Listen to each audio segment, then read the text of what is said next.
Lucas Hale stood in the center of a gleaming recruitment arena, holding his daughter's backpack in one hand, and 30 seconds later, a 240-pound professional fighter lay unconscious at his feet. No one had seen him move. Not really. One moment the champion had charged forward, fists raised, grinning like this was going to be quick. The next, he was on the ground, gasping, his arm bent at an angle that made the front row observers wince. Lucas didn't gloat, didn't even look down. He just stepped back, adjusted the strap on his shoulder, and glanced toward the observation deck where a woman in a charcoal blazer stood frozen, her tablet halfway to her mouth. If you're watching this, hit that like button and drop a comment with your city. I want to see how far this story travels. Now let me tell you how a broke single dad with a 6-year-old in a used Honda became the most dangerous man in a billion-dollar company. The morning had started badly. Mia had woken up with a fever. Nothing serious, just enough to make her cranky and clingy. And Lucas had spent 20 minutes convincing her that yes, she had to come with him today. And no, she couldn't wear her fairy wings to a job interview. They'd compromised on the light-up sneakers. He'd pulled into the parking structure of Vanguard Solutions at 9:47 a.m., 13 minutes late, with a juice box leaking in his jacket pocket, and his daughter humming the theme song from some cartoon he didn't know the name of. The building didn't look like the kind of place that hired guys like him. All glass and steel, sharp edges, the kind of logo that didn't need words because if you had to ask, you didn't belong. Lucas had been to a lot of interviews in the past year. Most of them ended the same way. A polite smile, a firm handshake, and an email 2 days later thanking him for his time. He wasn't expecting this one to be different. "Daddy, why is everyone wearing the same clothes?" Mia whispered as they walked through the lobby. She wasn't wrong. Nearly every person they passed wore some variation of black, gray, or navy. Pressed shirts, tailored pants, shoes that cost more than Lucas made in a month when he was still working. "They like to match," Lucas said quietly, guiding her toward the elevator bank. A woman in heels gave them a look. Quick, dismissive, the kind that said, "You're lost." Lucas ignored her. He was used to that look. The receptionist at the security division's floor was younger, friendlier. She smiled at Mia, asked her name, offered her a lollipop from a jar on the desk. Mia took it without hesitation, and Lucas felt a small knot in his chest loosen. At least someone here didn't treat them like a mistake. "Mr. Hale?" The receptionist glanced at her screen. "You're here for the trial?" "Yeah." She hesitated. "I'm sorry, I don't see childcare listed in your file. Is someone picking her up, or—" "She stays with me." The receptionist blinked. "Sir, the trial it's a physical assessment. It's not really appropriate for—" "She stays with me," Lucas repeated, his tone flat but not unkind. "If that's a problem, I'll leave now." The woman looked like she wanted to argue, but something in Lucas's face made her reconsider. She sighed, typed something quickly, then nodded. "Okay, but she'll need to stay in the observation area. No exceptions." "That's fine." Mia tugged on his sleeve. "What's an observation area?" "It's where you get to watch Daddy do boring grown-up stuff," Lucas said, crouching down to her level. "You'll sit up high where it's safe, okay?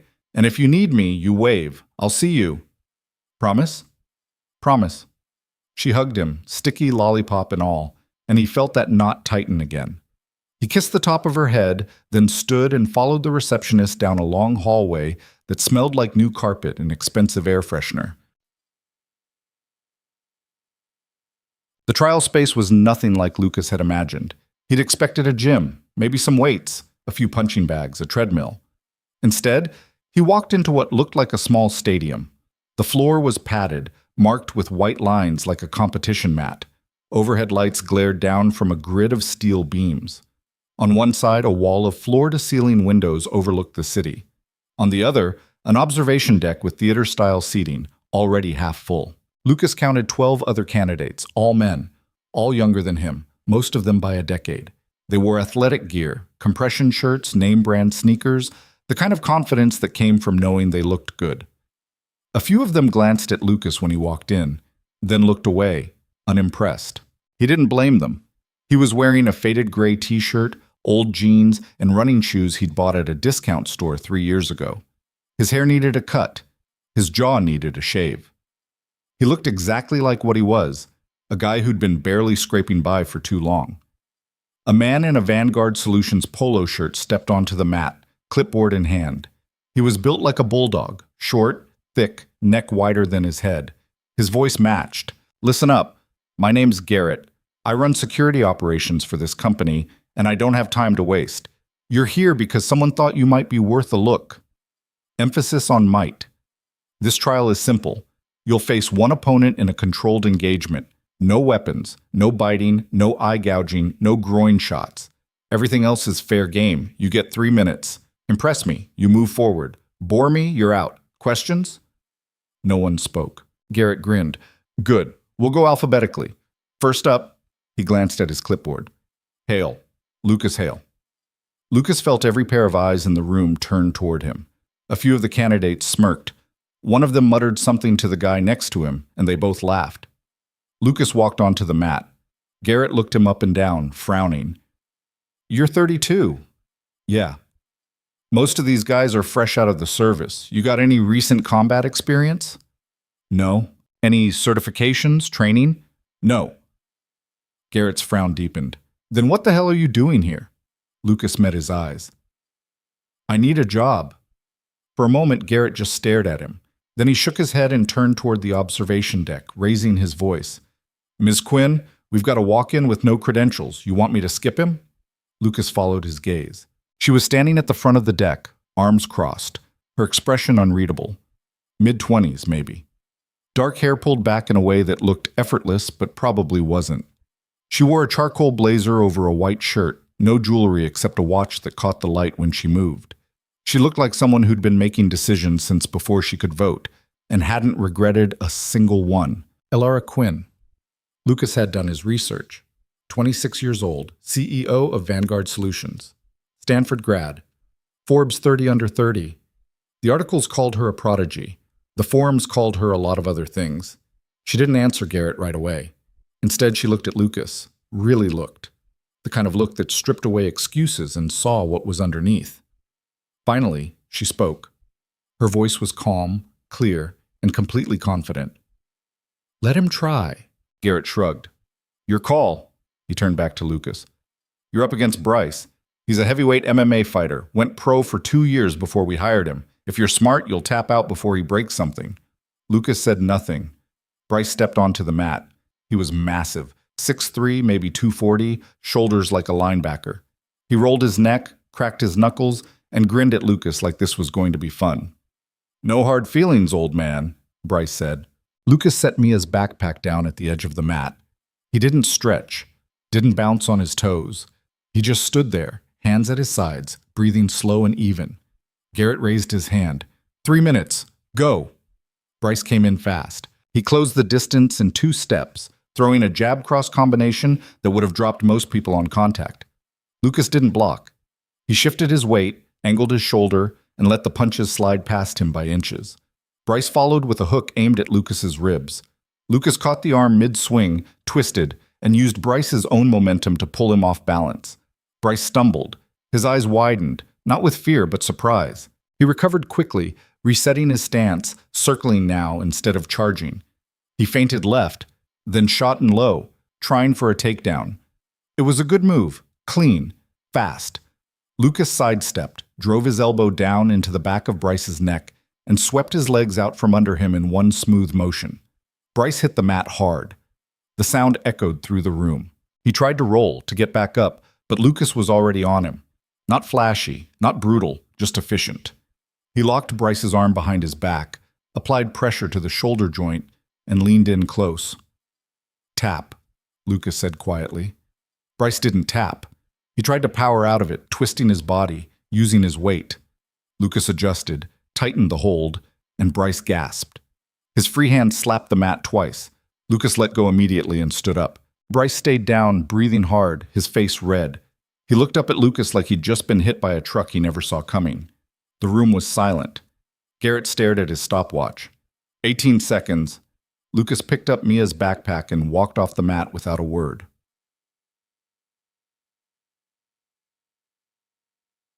Elara Quinn didn't move. She stood at the front of the observation deck, her tablet forgotten in her hand, watching Lucas Hale disappear through the side door. Around her, the other candidates were whispering, shooting glances at each other, at Garrett, at the mat where Bryce was finally sitting up, rubbing his shoulder and looking like he'd just had a religious experience. Alara didn't care about any of them. She cared about the man who'd just walked out. She'd seen a lot of fighters. Vanguard Solutions employed over 200 security personnel across 3 continents.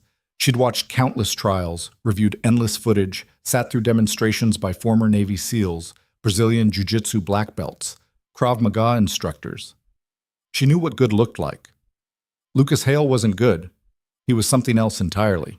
There'd been no hesitation, no wasted movement. He hadn't tried to hurt Bryce. He'd just neutralized him, as cleanly and quickly as if he were turning off a light switch.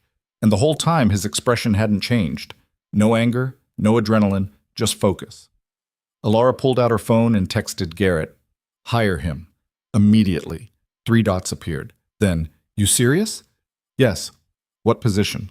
Alara paused, her thumb hovering over the screen. She thought about the board meeting next week. The investors who'd been circling like sharks ever since her father stepped down. The anonymous threats that had started arriving 2 months ago. Vague, untraceable, but persistent enough to make her chief of security nervous. She typed, personal detail, report directly to me. Garrett's reply came fast. He's got a kid. I know. That's going to complicate things. Then we'll uncomplicate them. Just get him in my office. Today. She put her phone away and looked out over the city. 40 floors below, traffic crawled through the streets like blood through veins. Somewhere out there, Lucas Hale was probably buckling his daughter into a car seat, thinking this had been another wasted morning. Alara smiled. He had no idea what was about to happen. Lucas was halfway to the elevator when Garrett caught up with him. Hale, hold up. Lucas stopped, Mia's hand in his. She looked up at him, confused. Are we leaving? Maybe, Lucas said. He turned to face Garrett. Something wrong? Garrett looked uncomfortable. Ms. Quinn wants to see you. Why? Didn't say, just said to bring you up. He paused. You're not in trouble. I think she wants to offer you something. Lucas didn't react. He'd learned a long time ago not to get his hopes up. When? Now. Mia tugged his hand. Daddy, I'm hungry. I know, sweetheart. Just a few more minutes, okay? Garrett glanced at Mia, then back at Lucas. She can wait in the lounge. We've got snacks, TV, the whole deal. She'll be fine. Lucas hesitated. 5 minutes, Garrett said. That's all she needs. Lucas looked down at Mia. She was watching him with those big brown eyes that saw too much, understood too much. She was 6 years old, and she'd already learned that sometimes Daddy had to do things that didn't make sense, and the best thing she could do was be patient. It wasn't fair. None of this was fair. Okay, Lucas said.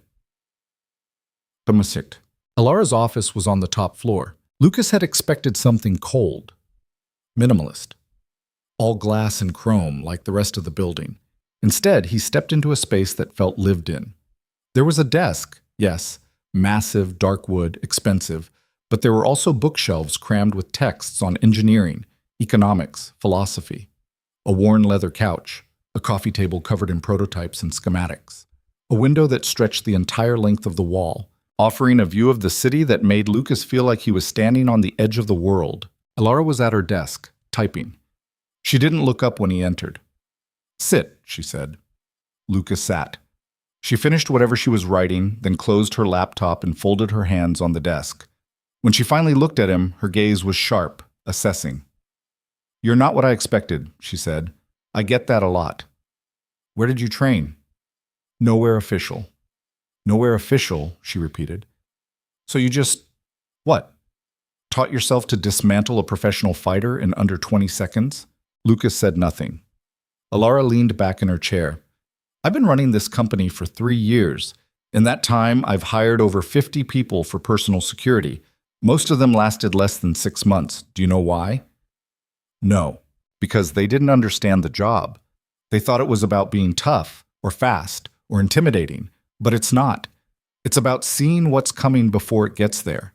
It's about making decisions in the space between one breath and the next. It's about being calm when everyone else is losing their minds. She paused. You understand that? Lucas met her eyes. Maybe. I'm offering you a position, personal detail. You'll work directly with me. Salary is 120 base plus benefits, full medical, dental, vision, childcare stipend, flexible hours when possible. She didn't blink. I need someone I can trust, someone who doesn't flinch, someone who won't ask questions when I need them to move fast. Lucas felt something shift in his chest. 120,000. That was more than he'd made in the past 3 years combined. Why me? He asked. Elara smiled, thin, controlled. Because you walked into that room looking like you didn't belong, and you left looking like you owned it. Because you didn't showboat, you didn't grandstand, you just did what needed to be done and walked away. That's rare. She leaned forward. So what do you say, Mr. Hale? Do you want the job? Lucas thought about Mia, about the overdue rent notice sitting on his kitchen counter, about the nights he'd lain awake wondering how long he could keep this up before something broke. He thought about the way Bryce had looked at him, like Lucas was a ghost, something that shouldn't exist. I'll take it, Lucas said. Elara stood and extended her hand. Welcome to Vanguard Solutions. Lucas shook it. Her grip was firm, confident, and for the first time in a long time, Lucas felt like maybe, just maybe, things were about to change.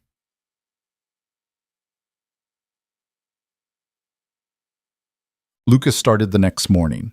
Garrett met him in the lobby at 7 a.m. sharp, handed him an ID badge and a slim black folder, and walked him through the basics: access codes, building layouts, emergency protocols. Lucas absorbed it all without taking notes. He didn't need to. His memory had always been strange that way. Photographic, people used to say, though that wasn't quite right. He just didn't forget things that mattered. You'll shadow Ms. Quinn for the first week, Garrett said as they rode the elevator up. Learn her schedule, her patterns. She's got meetings with investors, board members, department heads. Your job is to stay close, stay quiet, and keep your eyes open. What am I looking for? Garrett gave him a long look. Anything that doesn't fit. The elevator doors opened onto the executive floor. Elara was already in her office, standing at the window with a phone to her ear. She glanced at Lucas, nodded once, and went back to her conversation. Lucas stayed by the door. He watched. Over the next 3 days, Lucas learned more about Elara Quinn than any file could have told him. She was brilliant, that much was obvious. She could hold a conversation about quantum encryption with her lead engineer, then pivot seamlessly into a budget negotiation with the CFO without missing a beat. She didn't waste words, didn't tolerate excuses. When someone brought her a problem, she expected solutions, not explanations. But there were cracks, small ones, easy to miss if you weren't paying attention. The way she rubbed her temple when she thought no one was looking. The way her hand tightened around her coffee cup during board meetings. The way she stayed late, long after everyone else had gone home, staring at her screen like it held answers she couldn't quite reach. She was exhausted. And she was doing everything she could to hide it. Lucas didn't mention it. That wasn't his job. His job was to stand 3 feet behind her left shoulder and make sure no one got close enough to hurt her. And so far, no one had tried. But Lucas had been in enough bad situations to know what the calm before the storm felt like. This was it. On the 4th day, Mia came to the office. Lucas hadn't planned it. The sitter had canceled last minute, something about a family emergency, and he'd run out of backup options. He'd called Garrett, expecting to be told to take the day off, to figure it out, to not let it happen again. Instead, Garrett had sighed and said, "Bring her in. Just keep her out of the way." So Lucas did. Mia sat in the corner of Elara's office with her coloring book and a juice box, quiet as a mouse. Every so often, she'd look up at Lucas and smile, and he'd smile back, and that was enough. Elara noticed. She didn't say anything at first, just glanced at Mia once, twice, then went back to her work. But an hour later, during a break between calls, she walked over and crouched down beside Mia's chair. "What are you drawing?" Elara asked. Mia held up her paper. It was a crayon mess of color. Purple sky, green grass, a yellow house with a red door. "That's where we used to live," Mia said, "before we moved." Elara studied the drawing. "It's beautiful." Mia beamed. "Do you like coming here?" Elara asked. Mia nodded. "Daddy says I have to be really quiet. But I like it." Everyone's nice, and the chairs spin. She demonstrated, pushing herself in a slow circle. Alara smiled, just a little, just enough. When she stood, she caught Lucas's eye. He couldn't read her expression, but something in it made him feel like maybe he hadn't screwed this up as badly as he'd thought. Aunt. That night, as Lucas was packing up to leave, Alara called him into her office. "Close the door," she said. Lucas did. She was standing by the window again, arms crossed. The city lights glittered below her like scattered diamonds. "Your daughter," Alara said. "She's why you took this job." It wasn't a question. "Yeah," Lucas said. "What happened to her mother?" Lucas went still. "She's not in the picture. By choice? Does it matter?" Alara turned to face him. "It matters if it's going to become a problem." "It won't." She studied him for a long moment. Then she nodded. "Okay." Lucas started to leave. "Lucas?" He stopped. "You're good at this," Alara said quietly. "Better than I expected. Don't make me regret hiring you." "I won't." He walked out before she could say anything else. But that's it. Quotes. 2 weeks in, Lucas started noticing the patterns. Small things. Irregularities that most people wouldn't catch. A server log that didn't match the timestamp. A keycard access record that showed someone entering a restricted floor at 2 a.m., someone whose badge should have been deactivated. A file request that pinged 3 times in 1 hour, then disappeared from the system entirely. Lucas didn't have access to most of Vanguard's internal network. But he had eyes, and he had instincts. Something was wrong. He mentioned it to Garrett. Garrett frowned, pulled up his own records, and swore under his breath. "I'll flag it for IT." "Has this happened before?" Lucas asked. "Not like this." "What's different?" Garrett hesitated. "We've got an investor event in 2 weeks. Big one.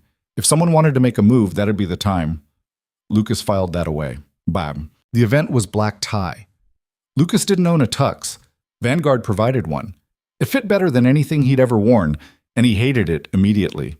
He felt like an imposter, like everyone could see through the expensive fabric to the guy underneath who'd been eating ramen 3 times a day a month ago. Mia thought he looked like a prince. That helped. Alara, on the other hand, looked like she'd been born in formal wear. She wore a sleek black dress, her hair down for once, and when she walked into the ballroom, every conversation in the room stuttered. Lucas stayed close. The event was a parade of handshakes and small talk. Investors, board members, executives from partner companies. Alara moved through them all with practiced ease, smiling at the right moments, laughing at jokes that weren't funny, steering conversations with the precision of a surgeon. Lucas watched the room. And that's when he saw it. A man in a gray suit standing near the server station. He wasn't holding a drink, wasn't talking to anyone. He was just there, watching. Lucas moved closer. The man's eyes flicked toward him, then away. Too fast. Too deliberate. Lucas memorized his face. An hour later, Lucas saw him again, this time near the back hallway that led to the kitchens. He was on his phone, speaking quietly. When Lucas approached, the man pocketed the phone and walked away without a word. Lucas followed. The hallway ended at a service elevator. The man stepped inside, hit a button, and the doors started to close. Lucas caught them. The man looked at him, startled. "This elevator's for staff only." "I know," Lucas said. He stepped inside. The doors closed. The elevator dropped. Lucas stood with his back to the corner, hands loose at his sides, watching the man in the gray suit. The guy was trying to look calm, but his breathing had changed, shallow, quick. His right hand kept drifting toward his jacket pocket. "You can take your hand out of your pocket," Lucas said quietly. The man blinked. "Excuse me? Whatever's in there, leave it." "I don't know what you're talking about." Lucas didn't answer. He just watched. The elevator hummed as it descended, floor numbers ticking down on the display above the doors. 12, 11, 10. The man's jaw tightened. "Look, I'm just trying to do my job. I don't want any trouble." "Then we're on the same page." 9, 8. The man shifted his weight.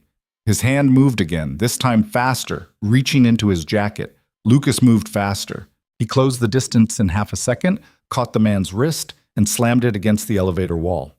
Something clattered to the floor. not a weapon. A phone.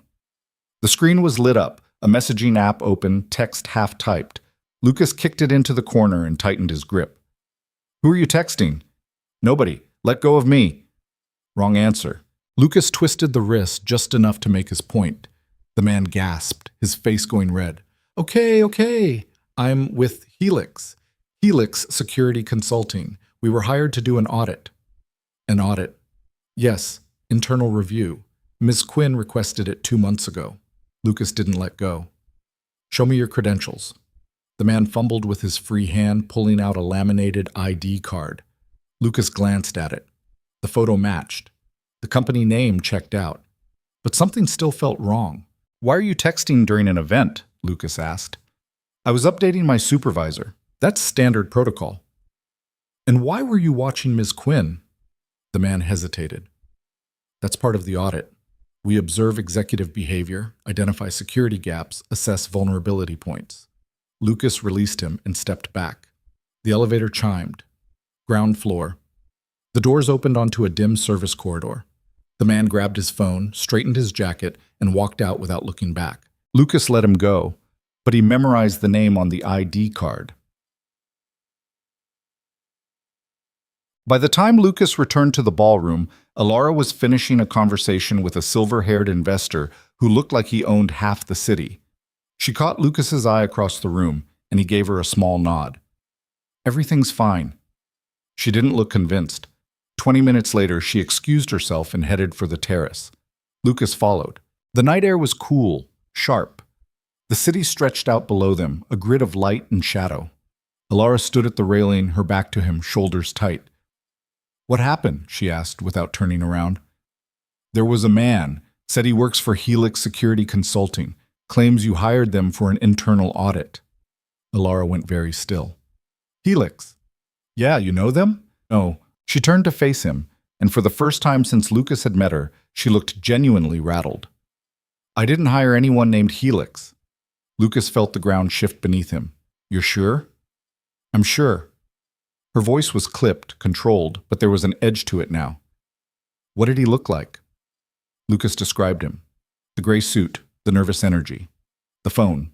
Alara pulled out her own phone and typed quickly. A few seconds later, she showed him the screen. It was a company directory, photos and names scrolling past. Is he in here? Lucas scanned the faces. No. Damn it. She pocketed the phone and looked out at the city again. How did he get in? Keycard access, probably. If he had the right badge, he could have walked right through security. Then someone gave it to him. Lucas nodded. Yeah. Alara was quiet for a long moment. Then she said, I need you to find out who. That's not really I don't care what your job description says, Lucas. I need someone I can trust, and right now you're the only person in this building who fits that category. She turned to face him fully. Can you do it or not? Lucas thought about Mia, about the apartment they'd just moved into, the stability they'd just started to build, about how easy it would be to lose all of it if he stuck his neck out and got it chopped off. Then he thought about the way Alara had looked at his daughter, the way she'd crouched down and asked about her drawing, the way she'd smiled. I'll do it, Lucas said.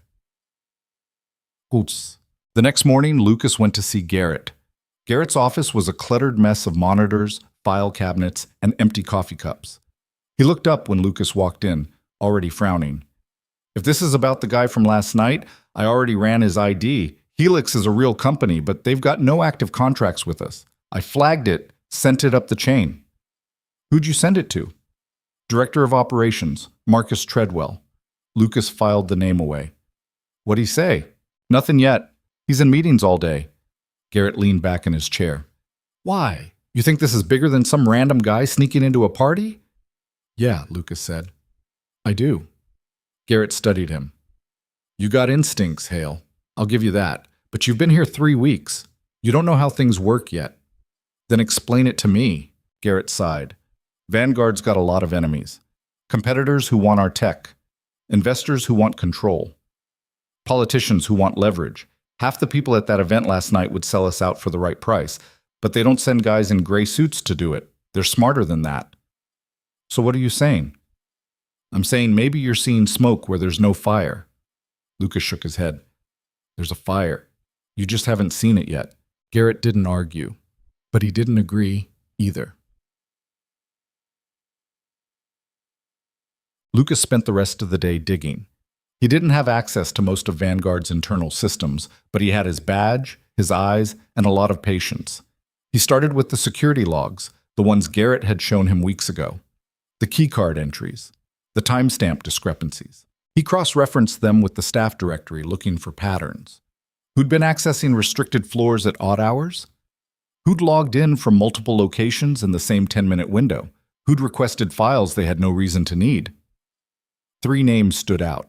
The first was a junior analyst in the finance department, 24 years old, fresh out of grad school, no prior red flags. But his access log showed him entering the server room at 11:47 p.m. on a Tuesday, well after his shift had ended. The second was a senior engineer, 41, been with the company for 6 years, solid performance reviews. But 2 weeks ago, she'd requested a data pull on client contracts that had nothing to do with her current project. The third was Marcus Treadwell, Director of Operations, Alara's right hand, the man Garrett had flagged the Helix incident to. Lucas stared at the screen. Treadwell's access logs were clean, too clean. No late nights, no unusual requests. Everything perfectly normal, which was exactly the problem. In a company like Vanguard, where everyone worked 70-hour weeks and pulled all-nighters during crunch time, normal didn't exist. Everyone's schedule was a mess. Everyone had irregularities, except Treadwell. Lucas pulled up Treadwell's personnel file. 53 years old, Harvard MBA, 20 years in corporate operations, the last 5 at Vanguard. Married, 2 kids, lived in a suburb 40 minutes north of the city. On paper, he was exactly what a director of operations should be. But Lucas had learned a long time ago that the cleanest files often hid the dirtiest secrets. That night, Lucas picked Mia up from the sitter's place and drove home in silence. She chattered in the back seat, telling him about her day, about the drawing she'd made, about the girl at daycare who'd shared her animal crackers. Lucas listened, but his mind was somewhere else. When they got home, he made her dinner, mac and cheese from a box, carrot sticks on the side. She ate while he cleaned up, and then he helped her brush her teeth and get into her pajamas. She wanted him to read her a story, so he did. The same one he'd read her 100 times before, about a rabbit who was afraid of the dark until she learned that darkness wasn't scary, just different. Mia fell asleep halfway through. Lucas sat on the edge of her bed for a while, watching her breathe. Her face was soft, peaceful. She didn't know about the man in the gray suit. She didn't know about the access logs or the missing files or the gut feeling that kept twisting tighter in Lucas's chest. She didn't need to. That was his job. Keep her safe. Keep her innocent as long as possible. He kissed her forehead and turned off the light. The next day, Lucas took a different approach. Instead of digging through files, he started watching people. Not obviously, just paying attention. Who talked to who in the break room? Who avoided eye contact in the elevator? Who stayed late and who left early? He noticed that Treadwell spent a lot of time with the same 3 executives. The CFO, the VP of engineering, and the head of legal. They had lunch together twice a week. They met in Treadwell's office every Friday at 4. Lucas also noticed that Alara was never invited. On Thursday, Lucas followed Treadwell after work.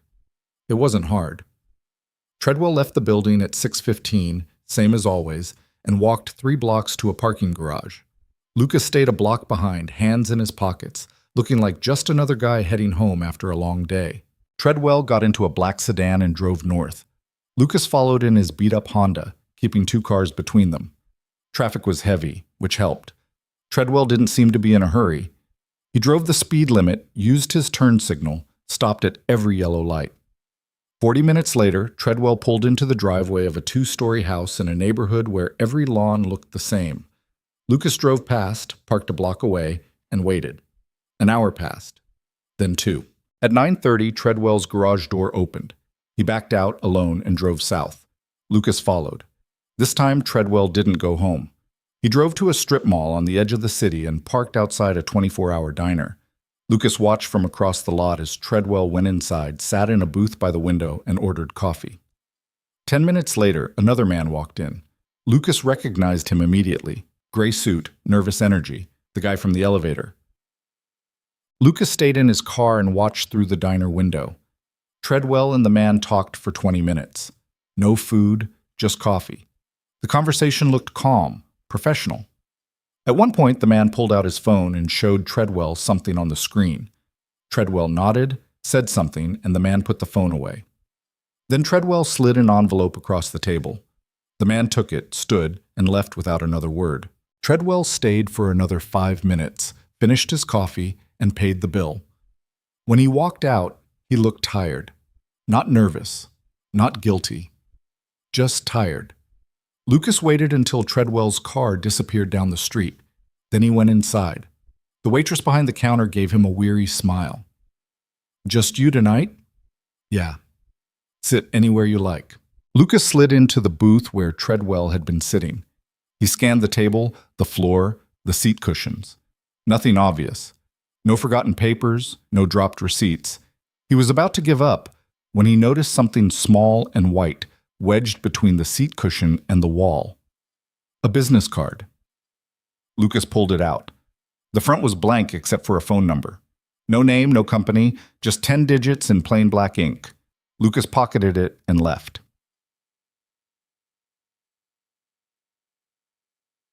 Back at his apartment, Lucas waited until Mia was asleep, then pulled out his phone and stared at the card. He didn't know who the number belonged to, didn't know what would happen if he called it, but he knew that whatever Treadwell was involved in, it was bigger than a random security audit. Lucas dialed. It rang 3 times. Then a man's voice answered, calm, professional. "Yes?" Lucas didn't speak. "I know you're there," the voice said. "If you have something to say, say it." Lucas hung up. 5 seconds later, his phone buzzed. A text from an unknown number. "You shouldn't have called this number." Lucas stared at the screen. Another text came through. "If you're smart, you'll forget you ever saw it." Lucas deleted both messages and turned off his phone. The next morning, Lucas went straight to Alara's office. She was on a call when he walked in, but she ended it the moment she saw his face. "What happened?" Lucas closed the door and told her everything. The diner, Treadwell, the envelope, the business card, the phone call. Alara listened without interrupting. When he finished, she was quiet for a long time. "You think Treadwell's selling information," she said finally. "I think he's selling something." "To who?" "I don't know yet." Alara stood and walked to the window. Her reflection stared back at her, sharp and cold. "Marcus has been with me since I took over. He was my father's right hand before that. He's been loyal for 20 years. People change." "Not Marcus." Lucas didn't argue. He just waited. Alara turned to face him. "If you're wrong about this, if you're seeing patterns that aren't there, it could destroy him, his career, his reputation, everything." "I know." "And if you're right?" Lucas met her eyes. "Then he's already destroyed." Alara's jaw tightened. "I need proof, real proof, not just late-night meetings and business cards." "I can get it." "How?" Lucas thought about the phone number, the texts, the voice on the other end. "I need access to his office, just for an hour." Alara shook her head. "That's breaking and entering." "No, it's security assessment. You're the CEO. You can authorize it. And if I do, and you find nothing, Marcus will know someone was in his office. He'll know I don't trust him." "Yeah," Lucas said. "He will." Alara crossed her arms. She looked like she was doing math in her head, weighing variables, calculating risk. Finally, she said, "Do it tonight, after everyone's gone." "And Lucas?" "Yeah?" "Don't get caught." "Cunts." Lucas waited until 11 p.m. The building was nearly empty by then. A few security guards on night shift, a couple of engineers pulling an all-nighter in the lab. But the executive floor was dark, quiet. Lucas used his badge to access Treadwell's office. The lock clicked open and he slipped inside. The office was immaculate, everything in its place. Desk clear except for a monitor, a lamp, and a framed photo of Treadwell's family. Bookshelves lined one wall, filled with business text and leadership guides. A small conference table sat in the corner, chairs tucked in perfectly. Lucas started with the desk. He opened each drawer carefully, checking for hidden compartments, false bottoms, anything that didn't belong. In the bottom drawer, he found a locked metal box. It was small, about the size of a shoebox, with a combination lock. Lucas pulled out a tension wrench and a pick. It took him 90 seconds to crack it. Inside was a burner phone. Lucas powered it on. No password. The call log was empty. The contacts list had one entry, broker. The text messages, though, those told a different story. Lucas scrolled through them, his chest tightening with every line. Payment received. Next drop is Thursday. Client wants full schematics by end of month. If Quinn gets suspicious, we accelerate. Understood. I'll handle it. Lucas took photos of every message, every timestamp, every detail. Then he powered the phone off, put it back in the box, and locked it. He was halfway to the door when he heard voices in the hallway. Lucas froze. The voices were muffled, indistinct. 2 people, maybe 3, getting closer. Lucas moved fast. He crossed the office, ducked behind the conference table, and went still. The door opened. Footsteps. A woman's voice, sharp and impatient. I don't care what the board thinks. If we don't move now, we lose the window. A man responded. Treadwell. We've waited this long. Another week won't matter. Another week is too long. Quinn's already asking questions. She asks questions about everything. That's her job. And what if she asks the right one? Silence. Then Treadwell sighed. She won't. I've made sure of it. You'd better be right, Marcus, because if this falls apart, you're the one who goes down, not me. I'm aware. The woman laughed, cold, humorless. Good. Then we're clear. The footsteps retreated, the door closed. Lucas waited another 2 minutes, then slipped out of the office and headed for the stairs. He didn't use the elevator, didn't take any chances. By the time he reached the parking garage, his heart was pounding so hard he could feel it in his throat. Hey, kid. Lucas sent the photos to Alara at 2 a.m. She called him 3 minutes later. Where are you? She asked. Her voice was tight, strained. Home. I'm coming over. Alara, I'm already on my way. She hung up. 20 minutes later, there was a knock on Lucas's door.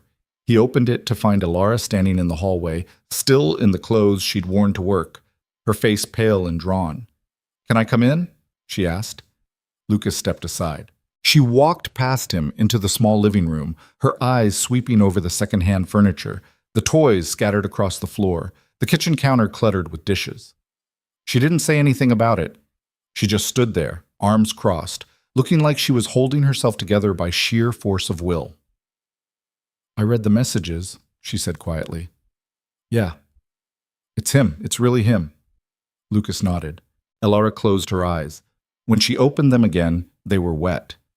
I trusted him. My father trusted him. He's been with this company for 20 years, Lucas. 20 years. I know. And he's been selling us out the entire time. Not the entire time, Lucas said gently. The texts only go back 6 months. That's supposed to make me feel better? No, but it means whatever he's doing, it's recent. And if it's recent, we can stop it. Alara wiped her eyes with the back of her hand. How? Lucas pulled out his phone and showed her the contact entry. Broker. We find out who this is, we trace the connection, and we figure out what they're selling before it's too late. Alara stared at the screen. And if we can't? Then we improvise. She looked at him, really looked, the way she had that first day in the recruitment arena. Why are you doing this? You could walk away, take Mia and disappear. No one would blame you. Lucas thought about that, about how easy it would be to pack a bag, get in his car, and drive until Vanguard Solutions was just another bad memory. But then he thought about Alara crouching down to ask Mia about her drawing. He thought about the way she'd smiled, the way she'd looked at his daughter like she mattered. Because someone has to, Lucas said. Alara nodded slowly. Okay. Okay. Okay. We do this together. She extended her hand. Lucas shook it. And for the second time since they'd met, something shifted between them. Something quiet and unspoken, but real. They were in this now. Both of them. All the way to the end. Alara left Lucas's apartment just after 3 in the morning, her car disappearing into the empty streets like a shadow. Lucas stood at the window for a while after she was gone, watching the city breathe in its sleep. Then he checked on Mia, still curled up under her blankets, clutching the stuffed rabbit she'd had since she was 2, and lay down on the couch without bothering to change his clothes. He didn't sleep. His mind kept circling back to the burner phone, the messages, the woman's voice in Treadwell's office. If this falls apart, you're the one who goes down. Not me. Whoever she was, she had power. Enough to make Treadwell nervous, enough to stay in the shadows while he took all the risk. Lucas had seen this kind of setup before. Different contexts, different stakes, but the structure was always the same. Someone at the top pulling strings, someone in the middle doing the dirty work, and someone at the bottom, usually someone like Lucas, left holding the bag when everything went to hell. He wasn't going to let that happen this time. At 6, he got up, made coffee, and started breakfast. Mia stumbled into the kitchen 20 minutes later, hair sticking up in every direction, rubbing her eyes. "Morning, Bug," Lucas said, sliding a plate of scrambled eggs in front of her. She climbed into her chair and picked up her fork. "You look tired." "Yeah, well, grown-up stuff." "Is it bad grown-up stuff?" Lucas sat down across from her. "It's complicated grown-up stuff." Mia considered that while she chewed. "Miss Ilara came over last night." Lucas went still. "You were awake?" "I heard voices." "I didn't come out because you said never to come out when grown-ups are talking about serious things." She paused. "Was it serious?" "Yeah." "Is Miss Ilara okay?" Lucas thought about the look on Ilara's face when she'd read those messages. The way her hands had trembled just slightly before she'd clenched them into fists. "She's going to be." Mia nodded, satisfied, and went back to her eggs. Lucas watched her eat and felt that familiar weight settle in his chest. Mia was too perceptive for her own good. She noticed things, remembered things, understood things that most 6-year-olds would have missed entirely. It made her sharp. It also made her vulnerable. He wanted to protect her from all of it. The lies, the betrayals, the ugly truth, that people you trusted could turn around and gut you without blinking. But he couldn't. Not completely. All he could do was teach her to be careful, to watch, to know when something didn't feel right. He just hoped it wouldn't cost her the parts of herself that were still soft. At the office, Lucas went straight to Garrett. Garrett was at his desk, halfway through what looked like his 3rd cup of coffee, scowling at a monitor filled with security camera feeds. He glanced up when Lucas walked in. "You look like hell." "Didn't sleep much." "Yeah, well, join the club." Garrett gestured at the screen. "We had another breach last night, small one. Someone accessed the archive servers from an external IP. By the time IT caught it, they were already gone." Lucas leaned in. "What'd they take?" "Old client contracts. Stuff that should have been locked down years ago." Garrett rubbed his face. "This is the 3rd time in 2 weeks. Whoever's doing this knows exactly what they're looking for." "Have you told Treadwell?" Garrett nodded. "He's escalating it to the board. Says we might need to bring in outside forensics." Lucas kept his expression neutral. "What do you think?" "I think someone inside is helping them. Has to be. No way an external hacker gets past our firewalls without inside access." Garrett paused. "You got any ideas?" Lucas thought about the burner phone, the texts, the voice in Treadwell's office. "Maybe." "Care to share?" "Not yet." Garrett studied him for a long moment. Then he sighed and turned back to his monitor. "Fine. But if you figure something out, you tell me. I don't care if it's the janitor or the CEO. I want to know." Lucas nodded and left. Elora called him into her office an hour later. She looked better than she had at 3 in the morning, but not by much. Her hair was pulled back tight, her makeup precise, her suit pressed and perfect. But there were shadows under her eyes that no amount of concealer could hide. "Close the door," she said. Lucas did. She handed him a tablet. On the screen was a financial report, columns of numbers that meant nothing to Lucas at first glance.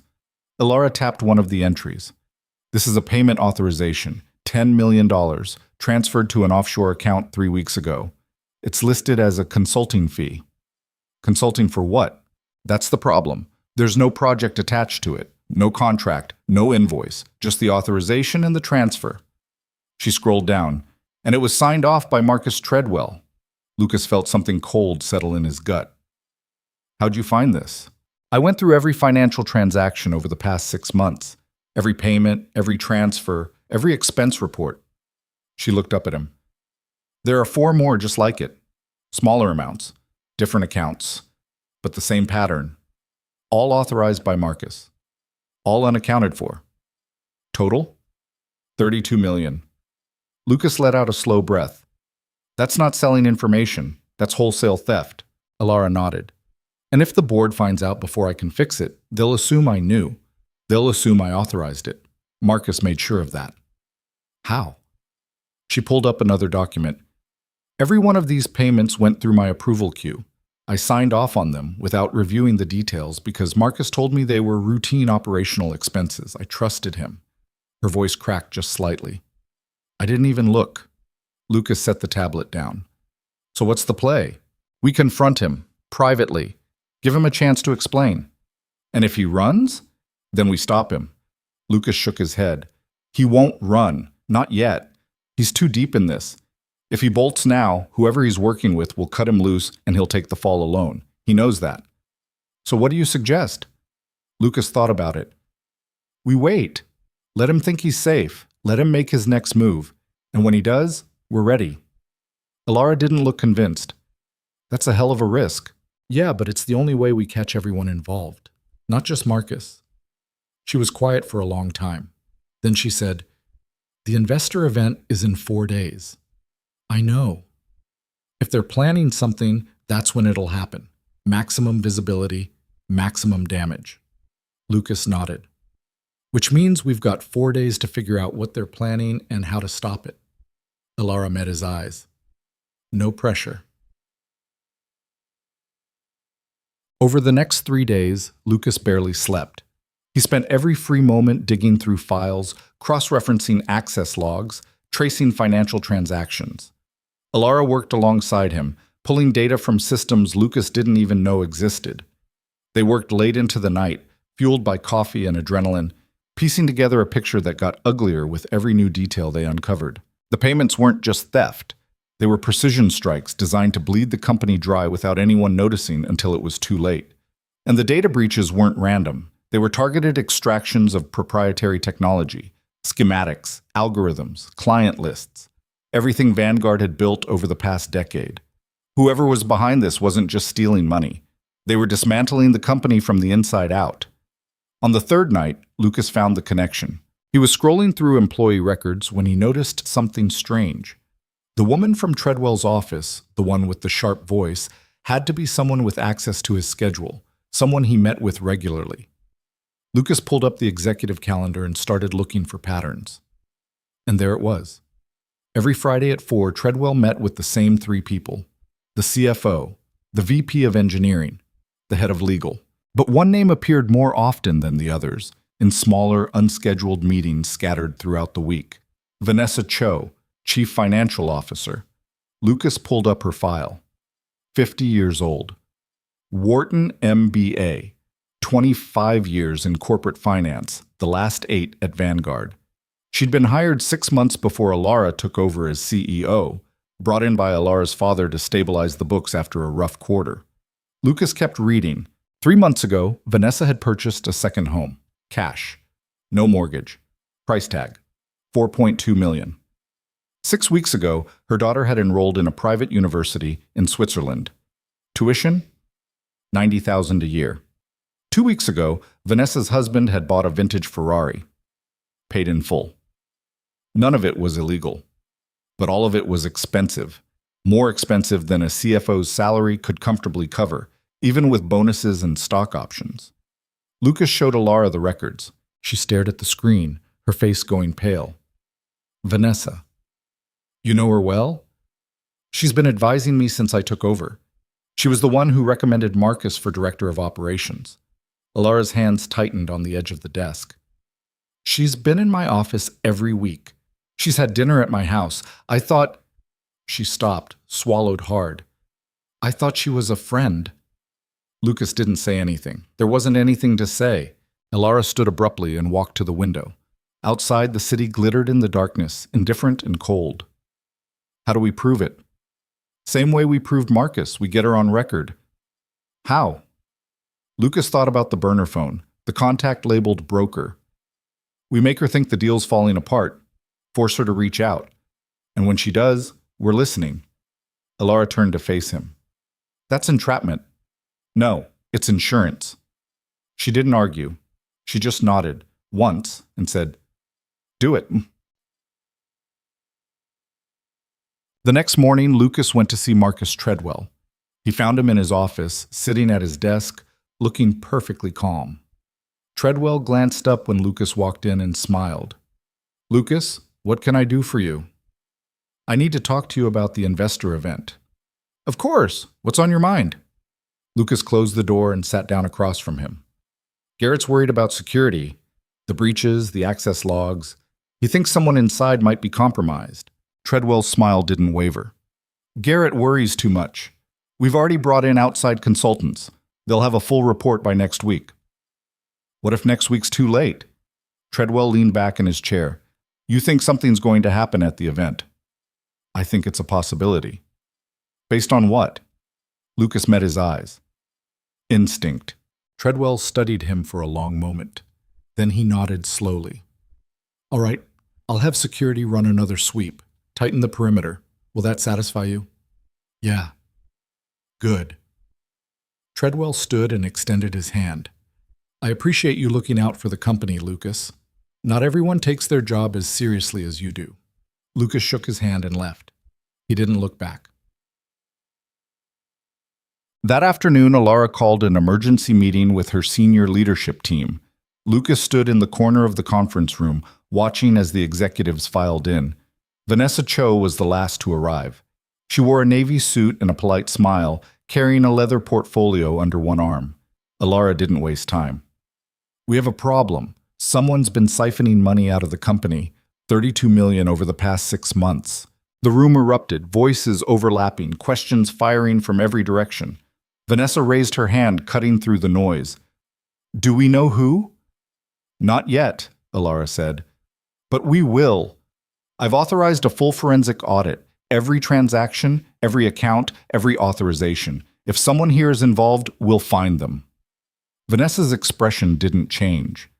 When does the audit start? Tomorrow. And the investors? Are we telling them? Not yet. Not until we know what we're dealing with. Vanessa nodded. That's wise. The last thing we need is a panic. The meeting lasted another 20 minutes. When it was over, everyone filed out except Alara and Lucas.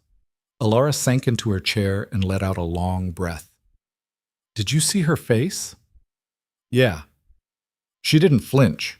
Not once. She's good, Lucas said, but she's not that good. She'll make a move, soon. She made it that night. Lucas had planted a tracker on Vanessa's car during the meeting, a small GPS device stuck under the rear bumper. At 9:47 p.m., the tracker pinged. Vanessa was on the move.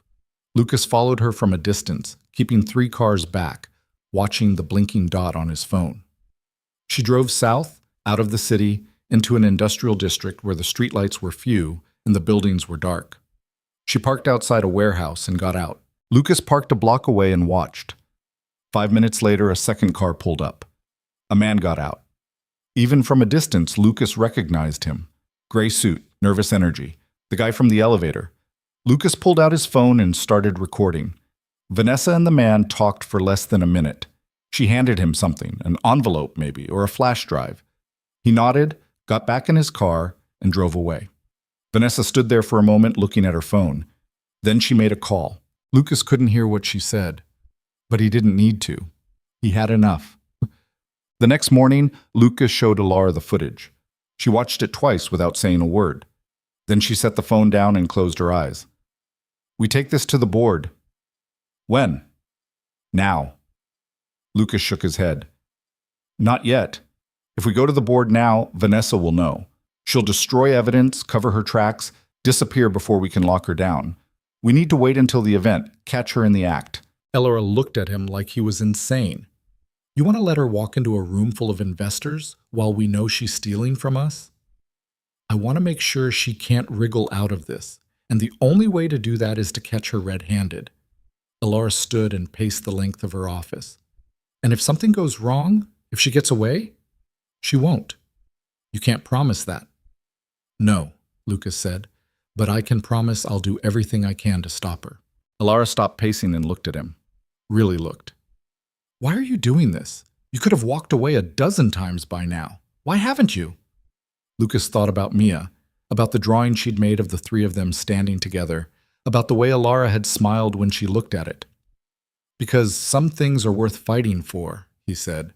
Alara held his gaze for a long moment. Then she nodded. Okay, we do it your way. The day of the investor event arrived. The ballroom was packed. 200 people, maybe more, all dressed in suits and gowns, sipping champagne and pretending they cared about more than the bottom line. Lucas moved through the crowd like a ghost, eyes scanning faces, looking for anything out of place. Alara was on stage giving her presentation. She looked calm, confident, every inch the CEO her father had raised her to be. But Lucas could see the tension in her shoulders, the way her hand tightened around the microphone. Vanessa Cho sat in the front row, smiling. Lucas's phone buzzed. A text from Garrett. We've got movement in the server room. Someone's accessing the mainframe. Lucas texted back. Who? Don't know. They're using a ghost login. But whoever it is, they're downloading everything. Lucas scanned the room. Vanessa was still in her seat. Treadwell was near the bar talking to an investor, which meant someone else was in play. Lucas slipped out of the ballroom and headed for the server room. The hallway was empty, silent except for the hum of the HVAC system. Lucas moved fast, his footsteps soundless on the carpet. When he reached the server room, the door was propped open with a wedge. Inside, a figure stood at one of the terminals, fingers flying across the keyboard. Lucas stepped through the door. That's far enough? The figure spun around. It was the junior analyst, the 24-year-old from finance. He stared at Lucas, eyes wide, hands trembling. I was just downloading proprietary data, Lucas finished. On whose orders? The analyst didn't answer. He bolted. Lucas caught him in 3 steps, grabbed him by the shoulder, and slammed him against the wall. Not hard enough to hurt, just hard enough to make a point. Who sent you? Lucas said quietly. The analyst shook his head, breathing hard. I can't. They'll kill me. Who? I don't know. I just do what they tell me. Lucas tightened his grip. Then you'd better start talking. Fast. The analyst's face crumpled. Treadwell. He said it was routine maintenance. He said no one would get hurt. Lucas let him go and pulled out his phone. He called Garrett. Lock down the building, no one in or out, and get security to the ballroom. Now. By the time Lucas got back to the ballroom, everything had already started to fall apart.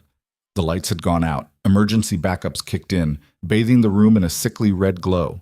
People were shouting, pushing toward the exits. Alara was still on stage, trying to calm the crowd, but her voice was lost in the chaos. Lucas shoved his way through the crowd, looking for Vanessa. He found her near the side exit, moving fast. Lucas intercepted her. Going somewhere? Vanessa stopped. She looked at him, and for the first time her mask slipped. The polite smile was gone. In its place was something cold and sharp. Get out of my way, she said. Can't do that. She reached into her purse. Lucas moved faster. He grabbed her wrist, twisted, and the gun she'd been reaching for clattered to the floor. Vanessa didn't fight. She just stood there, breathing hard, her eyes locked on his. You have no idea what you've done. Yeah, Lucas said, I do. Security arrived 30 seconds later. They cuffed her, read her rights, and led her away. Lucas watched her go. Then he turned and walked back into the chaos, looking for Alara. He found her at the edge of the stage, standing alone in the red light, staring out at the empty ballroom. She looked exhausted, hollowed out, like she'd just survived something that should have killed her. Lucas walked up beside her. You okay? Alara didn't answer right away. Then she said, Is it over? Yeah, it's over. She nodded slowly. Good. And for the first time since Lucas had met her, Alara Quinn let herself cry. Lucas didn't say anything. He just stood there beside her while she cried, quiet and steady, the way you stand next to someone who's holding themselves together with duct tape and willpower. The red emergency lights cast long shadows across the empty ballroom, and somewhere in the building alarms were still going off, but none of that mattered right now. After a while, Alara wiped her face with the back of her hand and let out a shaky breath. Sorry. Don't be. I don't usually... She stopped, shook her head. I don't cry in front of people. Yeah, well, you just caught your CFO stealing $32 million and trying to burn your company to the ground. I think you're allowed. Ilara laughed, short, bitter, but real. When you put it that way. Lucas looked out in the ballroom. Chairs were overturned, champagne glasses shattered on the floor, programs scattered everywhere like confetti after a parade nobody wanted to attend. What happens now? Now? Ilara straightened, pulling herself back together piece by piece. Now I call the board, explain what happened, and pray they don't vote me out before sunrise. They won't. You don't know that. Yeah, I do. You just saved this company. They'd be idiots to get rid of you. Ilara gave him a look. You haven't met the board. Before Lucas could respond, Garrett came jogging up, slightly out of breath, his radio crackling with chatter. We've got Treadwell in custody. Found him in the parking garage trying to get into his car. Had 2 laptops and about 50 grand in cash in the trunk. Subtle, Lucas said. Yeah, real criminal mastermind. Garrett glanced at Ilara. You okay, Miss Quinn? I'm fine. Good. Because the police are here, and they're going to want statements from both of you. FBI too, probably, since this crosses state lines. He rubbed his face. It's going to be a long night. Ilara nodded. I'll handle it. Garrett left, muttering something about paperwork and federal agents, and Ilara turned back to Lucas. You should go home. Check on Mia. I can deal with the rest of this. Lucas shook his head. I'm not leaving you alone with this. Lucas, not negotiable. She looked at him for a long moment, and something passed between them, something unspoken but understood. Then she nodded. Okay, but at least call your sitter. Make sure Mia knows you're all right. Lucas pulled out his phone and stepped away to make the call. The sitter answered on the second ring, sounding half asleep. Mr. Hale? Hey, Maria. I'm going to be later than I thought. Everything okay there? She's fine. Been asleep for 2 hours. Had mac and cheese for dinner, watched half a movie, went down easy. Thanks. I owe you. You owe me about 12 hours of overtime at this point, but who's counting? Maria yawned. Seriously, though, take your time. We're good. Lucas hung up and walked back to Ilara. She's fine. Good. Ilara looked toward the exit where police officers were setting up a perimeter, their radios squawking in overlapping bursts. Let's get this over with. The next 6 hours were a blur of fluorescent lights and uncomfortable chairs. Lucas gave his statement 3 separate times, once to building security, once to the city police, and once to a stone-faced FBI agent who looked like she'd rather be literally anywhere else. He walked them through everything, the elevator encounter, the diner meeting, the burner phone, the server room. He showed them the photos, the GPS logs, the recordings. He kept his answers short and factual. No embellishment, no speculation. The FBI agent made notes the entire time, her pen scratching across the paper in sharp, precise strokes. When Lucas finished, she looked up at him. You used to be military. It wasn't a question. Yeah, Lucas said. What branch? Army. Ranger? Lucas didn't answer. The agent smiled thinly. Thought so. You've got that look. She closed her notepad. We're going to need you to stay available for follow-up questions. Don't leave the state without letting us know. Not planning on it. Good. She stood. For what it's worth, you probably saved this company. Most security guys would have looked the other way. Lucas shrugged. I'm not most security guys. Yeah, I noticed. She left and Lucas sat there for another 20 minutes before Garrett came to get him. You're clear. They've got enough to start building their case. What about Ilara? Still talking to the feds. Could be another hour. Garrett paused. She asked me to make sure you got home safe. I can wait. Lucas? Garrett's voice was firm but not unkind. Go home. Your kid needs you. Ilara will be fine. Lucas wanted to argue, but Garrett was right. Mia had been with the sitter for almost 12 hours. She'd be worried, even if she didn't say it out loud. All right, Lucas said. But you call me if anything changes. Deal. But Lucas got home just before 5 in the morning. The apartment was dark except for the glow of the nightlight in Mia's room. Maria was asleep on the couch, her phone still in her hand. Lucas covered her with a blanket, left $200 on the kitchen counter, and went to check on Mia. She was sprawled across her bed, one arm thrown over her head, her mouth slightly open. She looked so small, so fragile. Lucas stood in the doorway for a long time, just watching her breathe. He thought about Vanessa's face when she'd reached for the gun, the cold calculation in her eyes, the willingness to do whatever it took to protect herself, even if it meant hurting other people. Lucas had seen that look before. Hell, he'd worn that look before, back when survival was the only thing that mattered and morality was a luxury he couldn't afford. But that was a long time ago. A different life. He'd walked away from that world because he didn't want Mia growing up around it. Didn't want her learning that the only way to stay safe was to be harder, colder, meaner than everyone else. And yet here he was, back in the thick of it, fighting, planning, hunting. Lucas closed his eyes and leaned against the doorframe. He didn't regret stopping Vanessa. Didn't regret protecting Alara. But he wondered, not for the first time, if there was ever going to be a version of his life where he wasn't constantly bracing for the next hit. Behind him, Mia stirred. "Daddy?" Lucas turned. She was sitting up, rubbing her eyes, her hair a tangled mess. "Hey, Bug. Sorry. Didn't mean to wake you. You're home." "Yeah, I'm home." She climbed out of bed and walked over to him, wrapping her arms around his waist. Lucas hugged her back, resting his chin on top of her head. "Was it bad grown-up stuff?" she asked, her voice muffled against his shirt. "Yeah." "Did you fix it?" Lucas thought about that. About Vanessa in handcuffs. About Treadwell in custody. About Alara standing alone in the ballroom, crying for the first time in who knows how long. "Yeah," he said. "I think I did." Mia nodded and pulled back to look at him. "You should sleep." "I will." "Promise?" "Promise."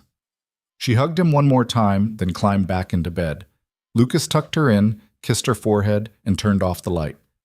Then he went to his own room, lay down fully clothed, and passed out before his head hit the pillow.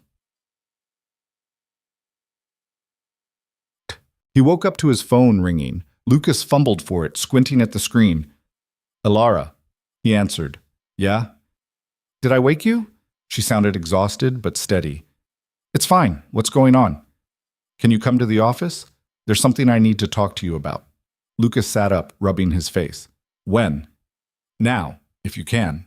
Lucas glanced at the clock. It was just past noon. He'd been asleep for maybe 6 hours. "Yeah, give me an hour." "Thank you." She hung up. Lucas dragged himself out of bed, showered, changed into clean clothes, and went to check on Mia. She was in the living room watching cartoons with Maria, a bowl of cereal balanced on her lap. "Morning, Daddy," she said without looking away from the screen. "Morning, Bug. I've got to go back to work for a bit. You going to be okay here?" "Uh-huh." Lucas looked at Maria. "I'm sorry. I know you've been here all night." Maria waved him off. "It's fine. I've got nowhere to be and she's easy." She smiled. "Go. Do your thing." The office was almost empty when Lucas arrived. Most of the staff had been sent home after the chaos of the night before, and the few people who remained moved through the halls like ghosts, speaking in hushed voices and avoiding eye contact. Lucas took the elevator to the executive floor and found Alara in her office, standing at the window. She turned when he walked in. She looked better than she had at 5 in the morning, but the shadows under her eyes were still there, and her movements were slower, more deliberate, like she was conserving energy. "Thanks for coming," she said. "Of course. What's going on?" Alara gestured to the couch. "Sit." Lucas sat. She didn't. She stayed by the window, arms crossed, staring out at the city. The board met this morning, emergency session. They wanted a full briefing on what happened. And they voted to keep me on as CEO. Unanimously. She let out a breath. "I honestly thought they'd fire me." "Why would they fire you?"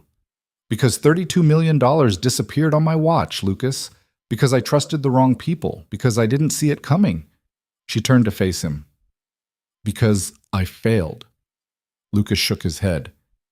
"You didn't fail. You stopped it. You caught them before they could finish the job." "Because of you." "Because we worked together." Alara smiled, small, tired, but real. "The board wants to promote you, head of security. Garrett's retiring in 6 months, and they think you're the right person to take over." Lucas stared at her. "What?" They were impressed. Said you handled the situation with professionalism and discretion. Said you showed leadership under pressure. She paused. They're right. Lucas didn't know what to say. Head of security was a serious position, real responsibility, real power, and more money than he'd ever made in his life.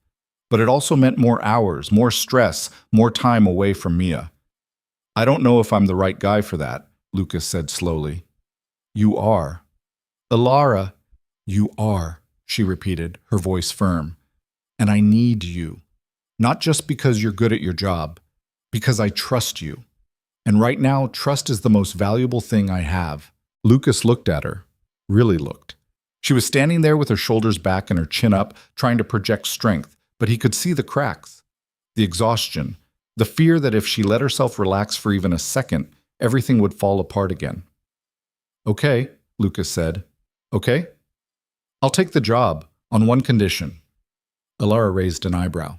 What's that? Flexible hours. I've got a kid. She comes first, always. Alara smiled. Deal about that. Over the next 2 weeks, things slowly started to return to normal. Vanessa and Treadwell were formally charged with embezzlement, conspiracy, and fraud. The FBI seized their assets, froze their accounts, and started the long process of unraveling the network they'd built. It turned out Vanessa had been working with 3 other executives at competing firms, all of them siphoning money and data from their respective companies and funneling it to offshore buyers. It was bigger than anyone had realized. The press had a field day. Business journals ran headlines about corporate betrayal and insider threats. Vanguard's stock took a hit, but not as bad as it could have been. Alara held a press conference, addressed the situation head-on, and promised full transparency moving forward. She handled it like a pro. Lucas stayed in the background doing what he did best, watching, listening, making sure nothing else slipped through the cracks. Garrett spent his last few months at the company training Lucas, walking him through protocols and procedures, introducing him to contacts in law enforcement and private security. He didn't sugarcoat anything. This job will eat you alive if you let it, he said one afternoon over bad coffee in the break room. You've got to set boundaries, otherwise you'll wake up one day and realize you've got nothing left outside these walls.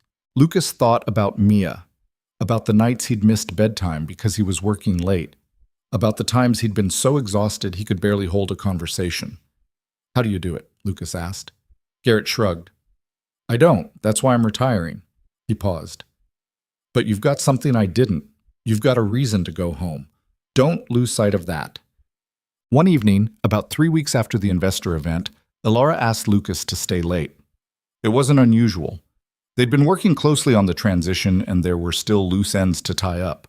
But when Lucas walked into her office, she wasn't at her desk. She was standing by the window again, holding a glass of wine. Want one? She asked, gesturing to the bottle on the side table. I'm good.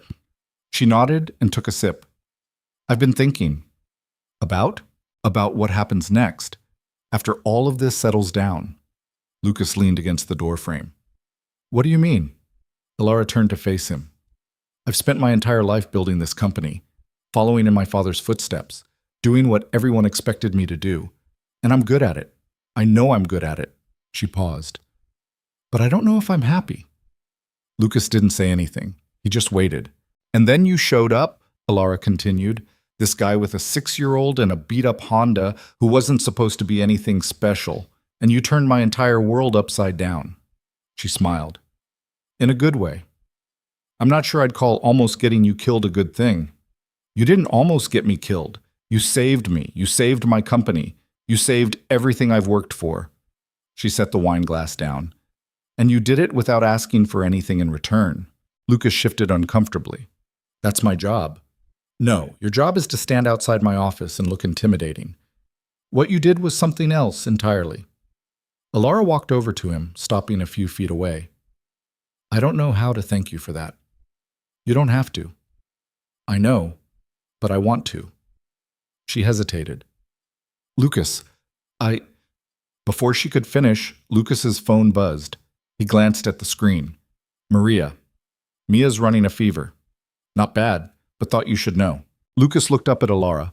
I have to go. Is everything okay? Mia's sick. It's probably nothing, but... Go, Alara said immediately. We can talk later. Lucas nodded and headed for the door. He was halfway down the hall when Alara called after him. "Lucas?" He stopped and turned. She was standing in the doorway of her office, arms crossed, looking small and vulnerable in a way he'd never seen before. "Be careful." "Always am." Bond. Mia's fever broke by morning. It had been nothing serious, just a bug going around at daycare. But Lucas stayed up with her most of the night anyway, checking her temperature, bringing her water, reading her stories until she finally fell asleep. He dozed off in the chair beside her bed and woke up to sunlight streaming through the window and Mia standing next to him, looking concerned. "Daddy, you're going to hurt your neck sleeping like that." Lucas sat up, groaning. "Yeah, probably. Are you going to work today?" "I don't know. How are you feeling?" "Better?" She climbed onto his lap and leaned against his chest. "Can we have pancakes?" Lucas smiled. "Yeah, we can have pancakes." They spent the morning in the kitchen, making a mess of flour and batter, and for a few hours Lucas let himself forget about burner phones and offshore accounts, and people who betrayed the ones they were supposed to protect. He just focused on Mia, on the way she laughed when he flipped a pancake too high and it stuck to the ceiling, on the way she insisted on adding chocolate chips even though he told her it would make the batter too sweet. She was right, the pancakes were too sweet, but they were also perfect. Later that afternoon, after Mia had gone down for a nap, Lucas's phone rang. "Alara." "Hey," he said. "Hey, how's Mia?" "She's fine. Just a 24-hour thing." "Good. I'm glad." Alara paused. "Listen, I wanted to finish what I was saying last night before you left." Lucas sat down on the couch. "Okay. I've been thinking about what you said. About Mia coming first.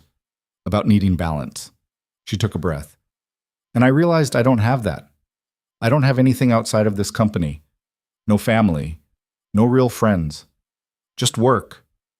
"Alara, let me finish." Her voice was steady but quiet. "I don't know how to do this, how to be a person instead of a CEO, but I want to learn, and I think maybe you could help me with that." Lucas didn't know what to say. "I'm not asking for anything," Alara said quickly. "I'm just saying that for the first time in a long time, I feel like maybe there's more to life than quarterly earnings and board meetings. And that's because of you, because of Mia." She laughed softly. "She drew me a picture last week. Did I tell you that?" "No. It was the three of us, standing in front of a house. She gave it to me when I stopped by your desk to drop off some paperwork, and Alara's voice cracked. "I haven't stopped thinking about it." Lucas closed his eyes. "Alara, I know this is complicated. I know I'm your boss. I know there are 100 reasons why this is a terrible idea. But I also know that life is short, and I don't want to waste it pretending I don't care about people I actually care about." Lucas thought about the way Alara had looked at Mia that first day, the way she'd crouched down and asked about her drawing, the way she'd smiled. He thought about the nights they'd worked together, building something that felt like trust, maybe even friendship. And he thought about the fact that for the first time in years, he didn't feel like he was fighting this battle alone. "Okay," Lucas said. "Okay? Let's figure it out. Together." Alara let out a breath. "Yeah? Yeah." She laughed, surprised, relieved. "Okay, good. That's good." They talked for a few more minutes, making plans to meet for coffee later in the week, somewhere outside the office, somewhere normal.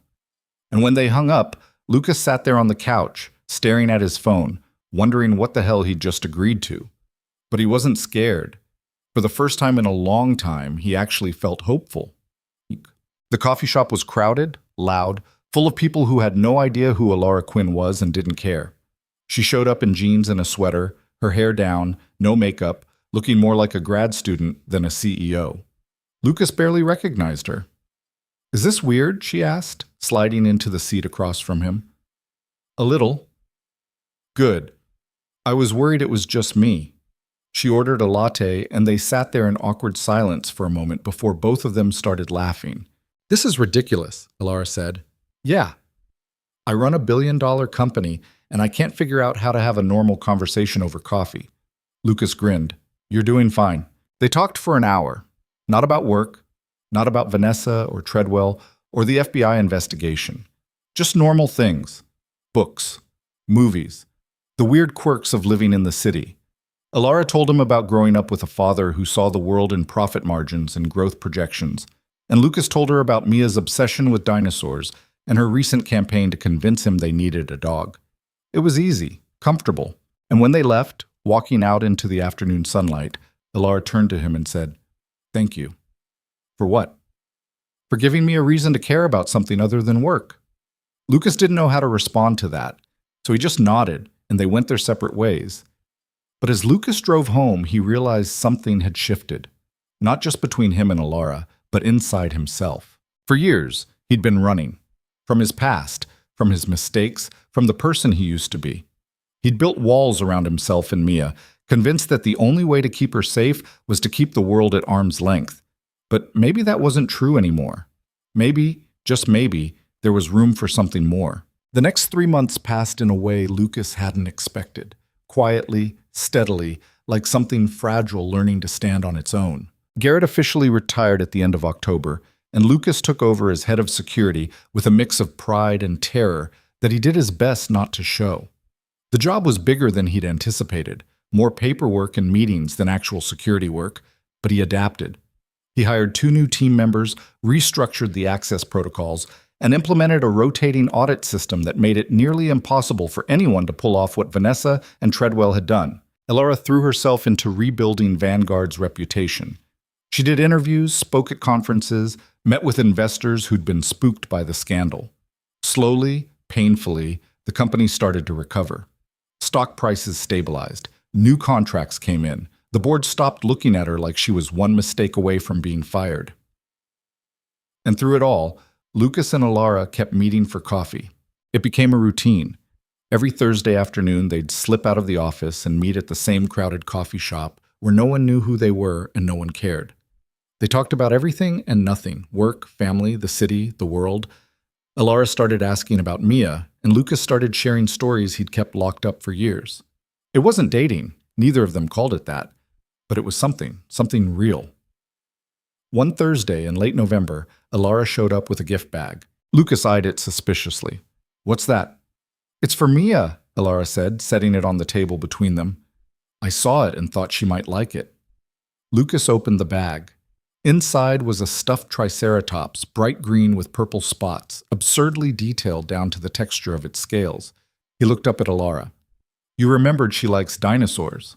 "Of course I did," Alara smiled. "Is it okay?" "I didn't want to overstep." "It's perfect." Lucas tucked the dinosaur back into the bag. "She's going to lose her mind." Alara looked pleased. Then her expression shifted, turning uncertain. "Can I ask you something?" "Yeah." "Do you ever regret it, taking this job?" Lucas thought about that, about the late nights and the stress and the constant weight of responsibility pressing down on his shoulders, about the moments when he'd been so exhausted he couldn't remember what day it was. But then he thought about Mia's new school, the one with the art program, and the playground that didn't have rust on the swings.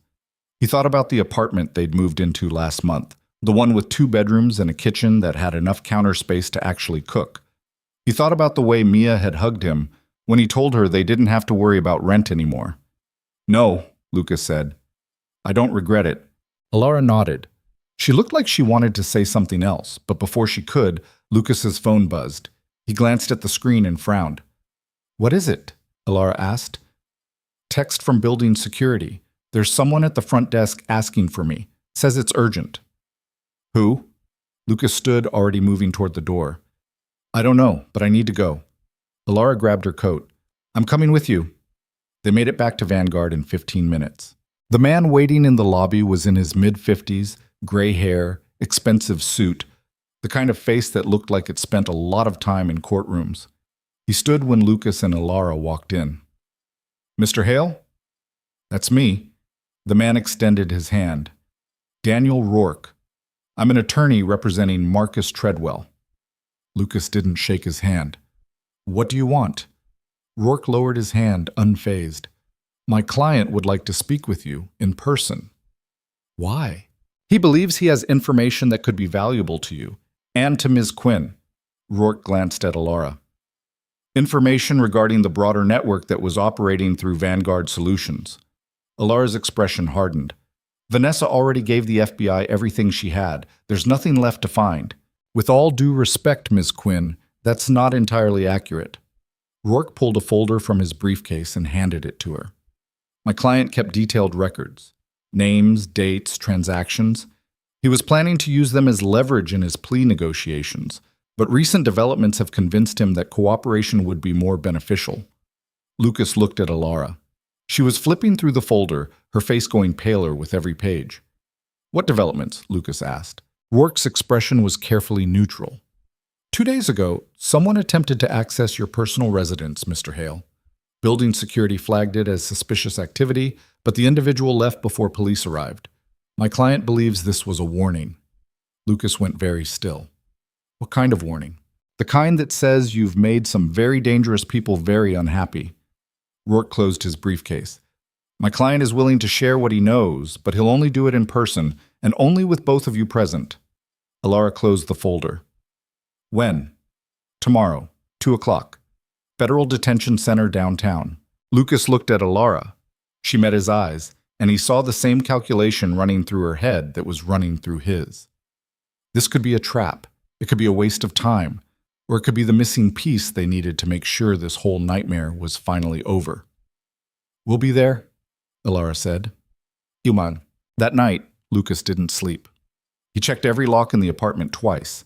He pulled up the building's security footage and watched the time-stamped entry from 2 days ago.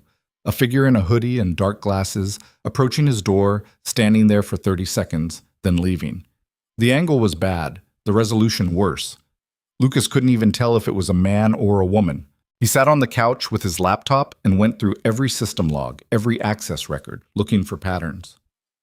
Around midnight, Mia woke up and shuffled into the living room, dragging her blanket behind her. Can't sleep? She asked, climbing onto the couch beside him. Something like that. She leaned against his shoulder, staring at the screen. Is someone trying to hurt us? Lucas closed the laptop. No, you're lying.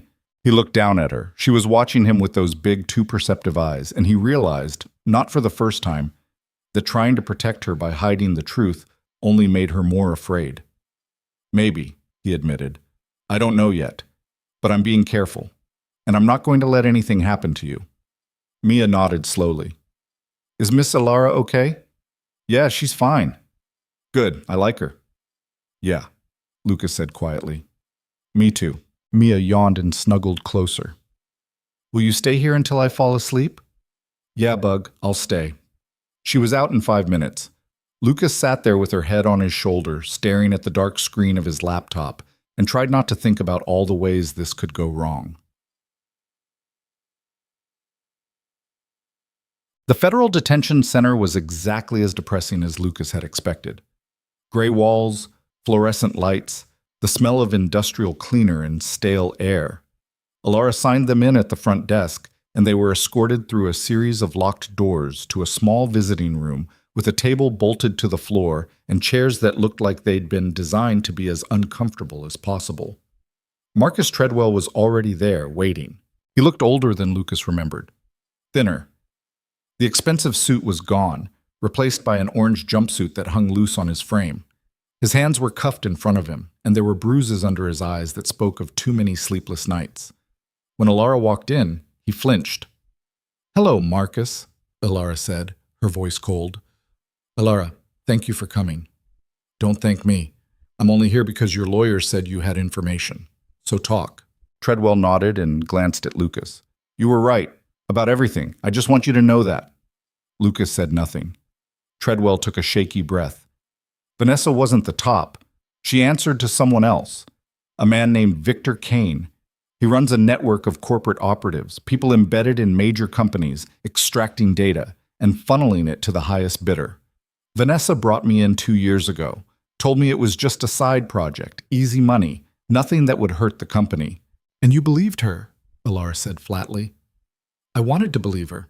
I was drowning in debt, medical bills, my son's college tuition, my daughter's wedding. I thought I could do it for a few months, make enough to get back on my feet, and then get out. He laughed bitterly. But you don't get out. Once you're in, they own you. Who's they?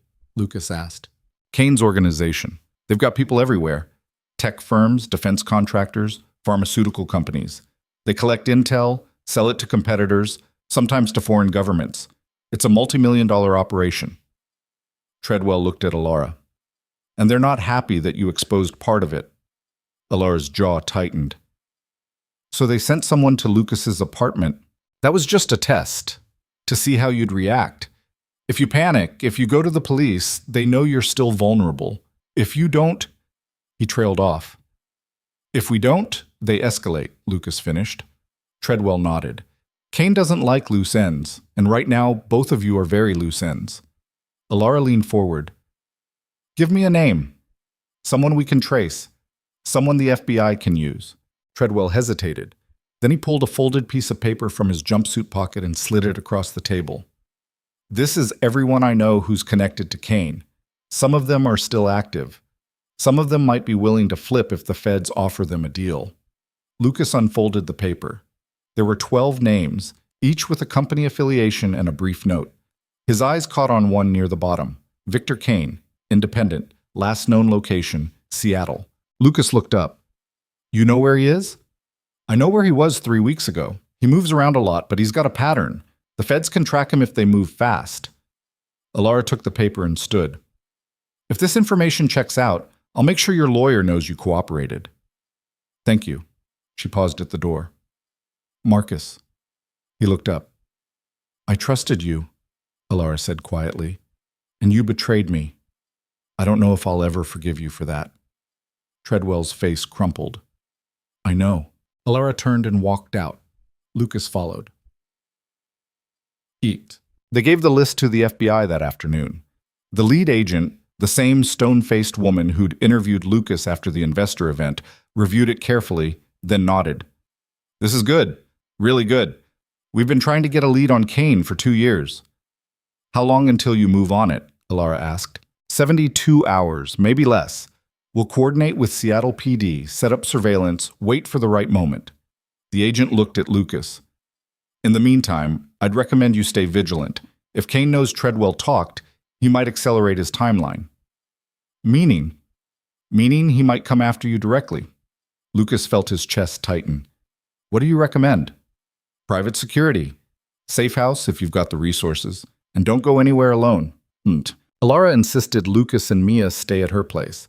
Lucas argued. It felt like too much, like crossing a line they couldn't uncross. But Alara was firm. I've got security, cameras, a building with a doorman who actually pays attention. You don't. And I'm not letting anything happen to either of you because you're too proud to accept help. So Lucas packed a bag, picked Mia up from school, and drove to Alara's building on the north side of the city. Her apartment was nothing like he'd expected. It wasn't cold or sterile or minimalist. It was warm, lived in, full of books and plants and mismatched furniture that actually looked comfortable. There were photos on the walls, Alara with her father, Alara at her college graduation, Alara standing in front of Vanguard's headquarters on the day she took over as CEO. Mia walked through the living room like she was exploring a museum. This is where you live. Yep, Alara said. It's nice. Thanks. Mia spotted a shelf full of board games and gasped. Can we play one? Alara glanced at Lucas. He nodded. Sure, Alara said. Pick whichever one you want. They spent the evening playing Monopoly, which Mia somehow dominated despite not fully understanding the rules. Alara laughed more than Lucas had ever heard her laugh, and for a few hours it almost felt normal. After Mia went to bed in the guest room, clutching the green triceratops Alara had given her, Lucas and Alara sat on the couch with glasses of wine. Thank you, Lucas said, for this. You don't have to thank me. Yeah, I do. Alara turned to look at him. Lucas, She stopped, searching for the right words. I don't know how to do this. I don't know how to be someone's anything. I've spent my whole life keeping people at a distance because it's safer, easier. But with you and Mia, I don't want to do that anymore. Lucas set his glass down. What do you want? I want to figure it out. With you. She smiled, nervous, hopeful. Is that okay? Lucas thought about all the reasons this was a bad idea, about the complications and the risks, and the fact that neither of them really knew what they were doing. And then he thought about Mia's drawing, the three of them standing together. Yeah, Lucas said. That's okay. Alara leaned in, and Lucas met her halfway. The kiss was tentative at first, uncertain, like they were both afraid of breaking something fragile. But then Alara's hand found the back of his neck, and Lucas pulled her closer, and suddenly nothing else mattered. When they finally pulled apart, Alara was smiling. So, this is happening. Yeah, Lucas said. I guess it is. The FBI moved on Victor Kane 2 days later.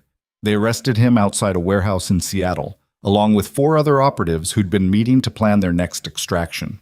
The bust made national news. Lucas watched the footage on his phone, Kane in handcuffs, being led into a police car, his face blank and expressionless. The lead agent called Lucas that evening. It's over. Kane's in custody, and we've got enough evidence to put him away for 20 years. The rest of the network is scrambling. Most of them will flip to save themselves. What about the threat to us? Gone. Kane was the only one with the resources to come after you, and he's not going anywhere. Lucas exhaled. Thank you. Thank Treadwell. Without his list, we'd still be chasing shadows. After he hung up, Lucas walked into the living room where Alara and Mia were building a tower out of blocks. Mia looked up. Is it good news? Yeah, Bug. It's good news. Mia grinned and went back to her blocks. Alara stood and walked over to him. It's really over?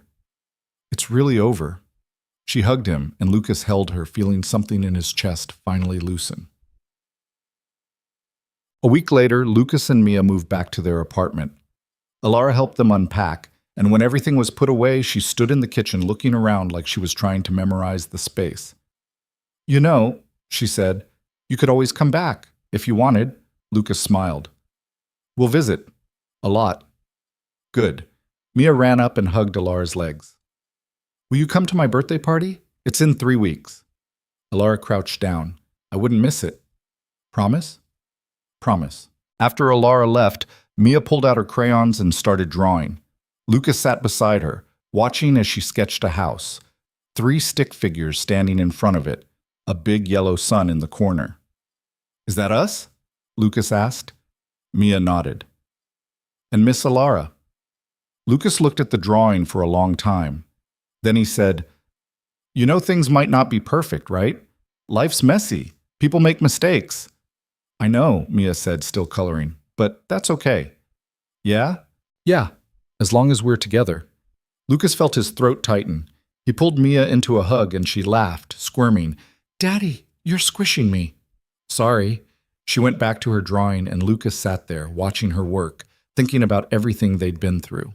He thought about the trial where he'd met Alara, about the burner phone and the late nights, and the moment when everything had almost fallen apart. He thought about Vanessa and Treadwell and the choices people made when they felt desperate and afraid. He thought about Alara standing in the ballroom, crying for the first time, and the way she'd looked at him when he promised they'd figure it out together. And he thought about Mia, this impossibly brave, impossibly perceptive kid who'd somehow managed to hold on to her softness even when the world kept trying to take it away.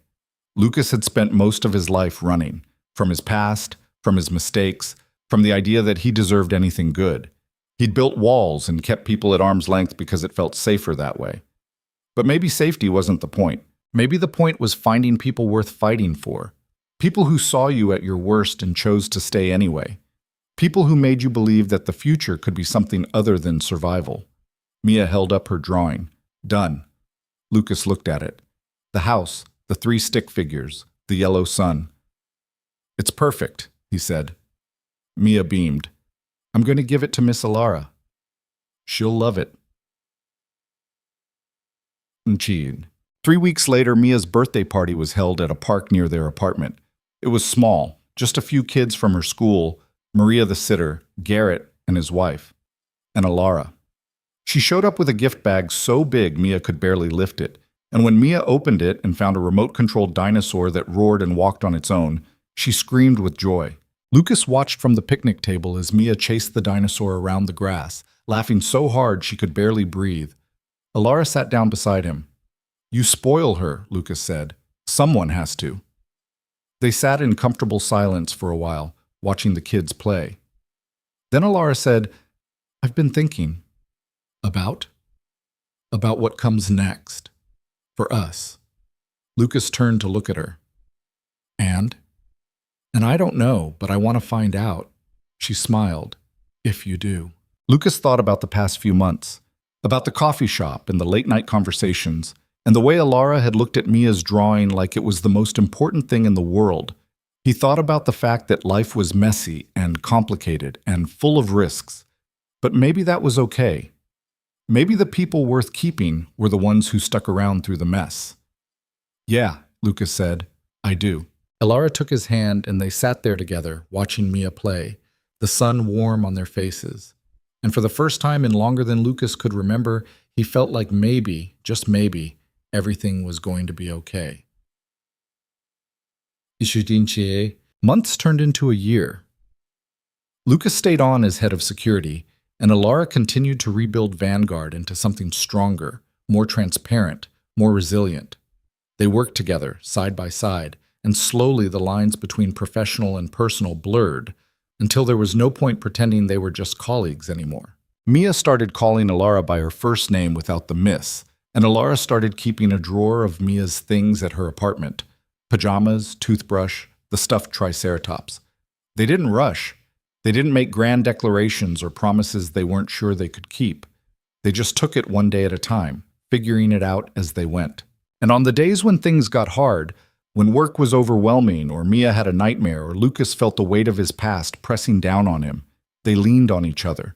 Because that's what people did when they cared. They showed up. They stayed. They fought for what mattered. One evening, almost exactly a year after the investor event, Lucas found Alara in her office, staring at a framed picture on her desk. It was Mia's drawing, the one with the 3 stick figures and the yellow sun. I keep it here, Alara said without looking up, to remind me. Of what? She turned to face him, and Lucas saw something in her expression he hadn't seen before. Not fear, not uncertainty, just quiet, steady contentment. That the best things in life are the ones you don't plan for, Alara said. Lucas walked over and kissed her. Yeah, they are. Deck. If there's one thing Lucas had learned over the past year, it's that life doesn't hand you perfect endings. It hands you moments, small, imperfect, fleeting, and it's up to you to decide what to do with them. You can spend your whole life building walls, protecting yourself from the possibility of pain, or you can take the risk, open the door, let people in. It won't always be easy. There will be bad days and hard conversations and moments when you wonder if it's worth it. But then your daughter will run up to you with a drawing of the 3 of you standing together, and the person you love will smile at you from across the room, and you'll realize that yes, it's worth it, every single time. Because at the end of the day, the things that matter most aren't the ones you can measure or control. They're the relationships you build, the trust you earn, the love you give and receive. And sometimes, if you're very lucky, you get a second chance, a new beginning, a future that looks nothing like the past. Lucas Hale had walked into a recruitment arena a year ago with nothing but a backpack and a 6-year-old who believed in him. And now he had something he'd never thought he'd have again. A family. Not perfect, not without complications, but real. And that was enough. The next 3 months passed in a way Lucas hadn't expected. Quietly, steadily, like something fragile learning to stand on its own.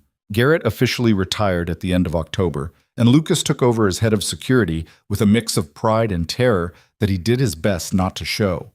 The job was bigger than he'd anticipated, more paperwork and meetings than actual security work, but he adapted. He hired 2 new team members, restructured the access protocols, and implemented a rotating audit system that made it nearly impossible for anyone to pull off what Vanessa and Treadwell had done. Alara threw herself into rebuilding Vanguard's reputation. She did interviews, spoke at conferences, met with investors who'd been spooked by the scandal. Slowly, painfully, the company started to recover. Stock prices stabilized. New contracts came in. The board stopped looking at her like she was one mistake away from being fired. And through it all, Lucas and Alara kept meeting for coffee. It became a routine. Every Thursday afternoon, they'd slip out of the office and meet at the same crowded coffee shop where no one knew who they were and no one cared. They talked about everything and nothing: work, family, the city, the world. Alara started asking about Mia, and Lucas started sharing stories he'd kept locked up for years. It wasn't dating, neither of them called it that. But it was something real. One Thursday in late November, Alara showed up with a gift bag. Lucas eyed it suspiciously. "What's that?" "It's for Mia," Alara said, setting it on the table between them. "I saw it and thought she might like it." Lucas opened the bag. Inside was a stuffed triceratops, bright green with purple spots, absurdly detailed down to the texture of its scales. He looked up at Alara. "You remembered she likes dinosaurs." "Of course I did," Alara smiled. "Is it okay? I didn't want to overstep." "It's perfect." Lucas tucked the dinosaur back into the bag. "She's going to lose her mind." Alara looked pleased, then her expression shifted, turning uncertain. "Can I ask you something?" "Yeah." "Do you ever regret it, taking this job?" Lucas thought about that, about the late nights and the stress and the constant weight of responsibility pressing down on his shoulders, about the moments when he'd been so exhausted he couldn't remember what day it was. But then he thought about Mia's new school, the one with the art program, and the playground that didn't have rust on the swings. He thought about the apartment they'd moved into last month, the one with 2 bedrooms and a kitchen that had enough counter space to actually cook. He thought about the way Mia had hugged him when he told her they didn't have to worry about rent anymore. "No," Lucas said. "I don't regret it." Alara nodded. She looked like she wanted to say something else, but her phone buzzed before she could. She glanced at the screen and her expression changed. "It's the FBI. They arrested Victor Kane this morning." Lucas felt something in his chest finally loosen. "It's over." "Yeah." Alara set her phone down. "It's really over." They sat there in silence for a moment, letting the weight of it sink in. Then Alara reached across the table and took his hand. "Thank you for everything." Lucas squeezed her hand. "We did it together." "I know, but I couldn't have done it without you." 3 weeks later, Mia's birthday party was held at a park near their apartment. It was small, just a few kids from her school, Maria the sitter, Garrett and his wife, and Alara. She showed up with a gift bag so big Mia could barely lift it, and when Mia opened it and found a remote-controlled dinosaur that roared and walked on its own, she screamed with joy. Lucas watched from the picnic table as Mia chased the dinosaur around the grass, laughing so hard she could barely breathe. Alara sat down beside him. "You spoil her," Lucas said. "Someone has to." They sat in comfortable silence for a while, watching the kids play. Then Alara said, "I've been thinking." "About?" "About what comes next. For us." Lucas turned to look at her. "And?" "And I don't know, but I want to find out." She smiled. "If you do." Lucas thought about the past few months, about the coffee shop and the late-night conversations, and the way Alara had looked at Mia's drawing like it was the most important thing in the world. He thought about the fact that life was messy and complicated and full of risks, but maybe that was okay. Maybe the people worth keeping were the ones who stuck around through the mess. "Yeah," Lucas said, "I do." Alara took his hand, and they sat there together, watching Mia play, the sun warm on their faces. Mia ran up to them a few minutes later, out of breath, holding the drawing she'd made the week before. The one with the 3 stick figures standing in front of a house, a big yellow sun in the corner. "I want Miss Alara to have this," Mia said, holding it out. Alara took it carefully, like it was made of glass. She stared at it for a long moment, and when she looked up, her eyes were wet. "Thank you, Mia. I love it." "Are you going to keep it?" "Forever," Alara said. Mia beamed and ran back to her friends. Lucas watched Alara fold the drawing carefully and tuck it into her purse. "You really mean that?" "Every word." Alara looked at him. "This, you and Mia, it's the best thing that's happened to me in a long time, maybe ever." Lucas felt his throat tighten. "Yeah, same." Months turned into a year. Lucas stayed on as head of security, and Alara continued to rebuild Vanguard into something stronger, more transparent, more resilient. They worked together, side by side, and slowly the lines between professional and personal blurred until there was no point pretending they were just colleagues anymore. Mia started calling Alara by her first name without the miss, and Alara started keeping a drawer of Mia's things at her apartment: pajamas, toothbrush, the stuffed triceratops. They didn't rush. They didn't make grand declarations or promises they weren't sure they could keep. They just took it one day at a time, figuring it out as they went. And on the days when things got hard, when work was overwhelming, or Mia had a nightmare, or Lucas felt the weight of his past pressing down on him, they leaned on each other. Because that's what people did when they cared. They showed up. They stayed. They fought for what mattered. One evening, almost exactly a year after the investor event, Lucas found Alara in her office, staring at a framed picture on her desk. It was Mia's drawing, the one with the 3 stick figures and the yellow sun. "I keep it here," Alara said without looking up. "To remind me." "Of what?" She turned to face him, and Lucas saw something in her expression he hadn't seen before. Not fear, not uncertainty, just quiet, steady contentment. "That the best things in life are the ones you don't plan for," Alara said. Lucas walked over and kissed her. "Yeah, they are." If there's one thing Lucas had learned over the past year, it's that life doesn't hand you perfect endings. It hands you moments, small, imperfect, fleeting, and it's up to you to decide what to do with them. You can spend your whole life building walls, protecting yourself from the possibility of pain. Or you can take the risk, open the door, let people in. It won't always be easy. There will be bad days and hard conversations and moments when you wonder if it's worth it. But then your daughter will run up to you with a smile that lights up the room, and the person you love will look at you like you're exactly where you're supposed to be. And you'll realize that, yes, it's worth it, every single time. Because at the end of the day, the things that matter most aren't the ones you can measure or control. They're the relationships you build, the trust you earn, the moments you choose to be present for instead of running away. Lucas Hale had walked into a recruitment arena a year ago with nothing but a backpack and a 6-year-old who believed in him even when he didn't believe in himself. And now he had something he'd never thought he'd have again. A family, not perfect, not without complications, but real.